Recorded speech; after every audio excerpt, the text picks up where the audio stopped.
berjumpa dengan tak sesuai ini. Alhamdulillah dapat berjumpa dengan guru yang dirindukan. Semoga senantiasa sehat dan bahagia. Sesuai kan? Setelah hilang takut, hilang sedih, baru bahagia. Nih, apa namanya ini? Tiba-tiba menulis kalimat yang sesuai dengan isi ceramah. Itu namanya firasat.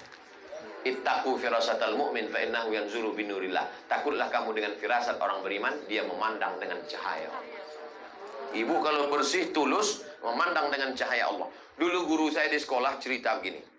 Ada seorang laki-laki, pesan dia ke bininya, kau kalau apapun yang kau buat, ucapkan bismillah. Dia mau memasak, bismillah. Dia mau mencuci, bismillah. Dia mau memandikan anak, bismillah. Rupanya lakinya ini agak jahat sedikit. Cemana supaya biniku ini mati. Diambilnya ular berbisa, dimasukkannya dalam tempat beras. Maksudnya biar supaya pas bininya nanti memasak, dipatuk ular, mati. Supaya dia bisa macam tahu aja. Nah, akhirnya dimasukkannya ular berbisa ke dalam tempat beras tadi. Tiba-tiba pas malam itu, dia balik ke rumah, ditengoknya masakan udah siap. Kok tak mati dia? Heran dia, kok tak mati? Ditengoknya tempat beras tadi. Mau menengok ular tadi apakah lepas? Tidak, di senternya lah. Senternya kan? Ibu mau cepat aja lakinya tadi mati. Ini menunjukkan dendam. Tenang dulu, selesai. Begitu ditengoknya tempat beras tadi, tengoknya tempat beras, rupanya ular itu sudah berubah menjadi emas. Kenapa ular itu berubah menjadi emas? Semua kita mengucapkan bismillah. Kenapa berubah menjadi emas? Keikhlasan dan ketulusan. Berubah menjadi emas. Tobat si laki-laki. Tak jadi dia mati, Bu. Saya tahu semua ibu menginginkan dia mati. Tapi ibu yang ikhlas tadi tak mau lakinya mati. Saya tahu ibu, solidaritas ibu kuat dengan dia tadi. Paham saya itu? Paham saya. Maka nanti sebelum memasak, tengok-tengok dulu tempat beras. Izin bertanya Pak Ustaz, saya pernah membaca istri yang durhaka tak dapat syafaat dari Rasulullah. Durhaka seperti apa yang dimaksud itu Pak Ustaz? Prinsipnya begini, baik sama suami, baik sama orang tua, la ta'ata li makhluqin fi ma'syiatil khaliq. Tak boleh taat kepada makhluk kalau maksiat kepada Allah. Jadi yang dimaksud durhaka pada suami, suami nyuruh sholat, dia tak mau. Suami nyuruh baca Quran, dia tak mau. Suami nyuruh berjilbab, tak mau. Kok kenapa tak berjilbab, Dek? Alah, abang baru pengajian 2 kali online, mau jadi ustaz pula.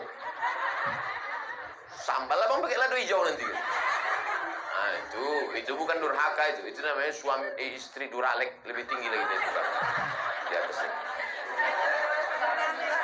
Tak ada orang di Batam ini macam itu. Habis mau udah ditelan-telan ikan laut sana. Ya pula diaminkan. Dah, insya Allah ibu semuanya solihah. Bagaimana perempuan yang tak cocok lagi dengan suaminya, lalu kemudian dia menikah tanpa surat cerai. Perempuan yang menikah lagi dengan laki-laki satu lagi tanpa surat cerai dari yang pertama, maka tak ada satupun kua yang mau menikahkannya. Karena Pak Kua pasti akan menanya judul lagunya, kau masih gadis atau sudah janda. Kalau dia gadis, ada surat keterangan orang tuanya. Kalau dia janda, ada sertifikat cerai dari pengadilan. Kalau dia nikah siri, maka orang yang menikahkan siri itu bisa dipidanakan. Negara Kesatuan Republik Indonesia. Dia sudah tak ada kecocokan karena sudah tak serumah 3 tahun. Maka namanya khulu. Pakai ain, khulu. Si perempuan ini menggugat ke pengadilan. Tapi katanya kalau perempuan menggugat bergoncang tiang aras Pak Ustaz. Kalau laki-laki itu soleh, baik, digugatnya. Gugat dia Pak Hakim. Kenapa kau gugat? Enggak maco, kampungan. Itu bergoncang tiang aras. Tapi kalau laki-laki tadi tak ngasih nafkah, memukul sampai biru-biru, kan banyak perempuan sekarang biru-biru matanya.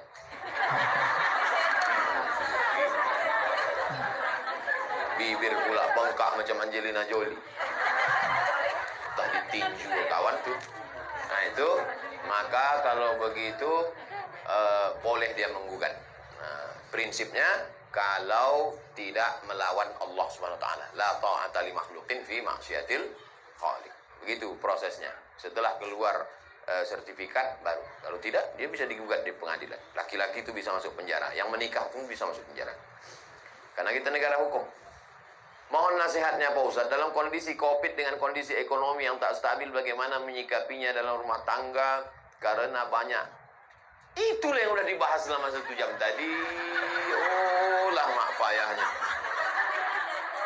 Itu yang kita bahas dari tadi.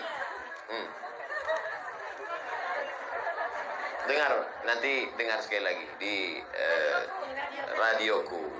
Nantikan dengar selalu ceramah para ulama kita melalui radioku Batam 104,7 FM. Like and share.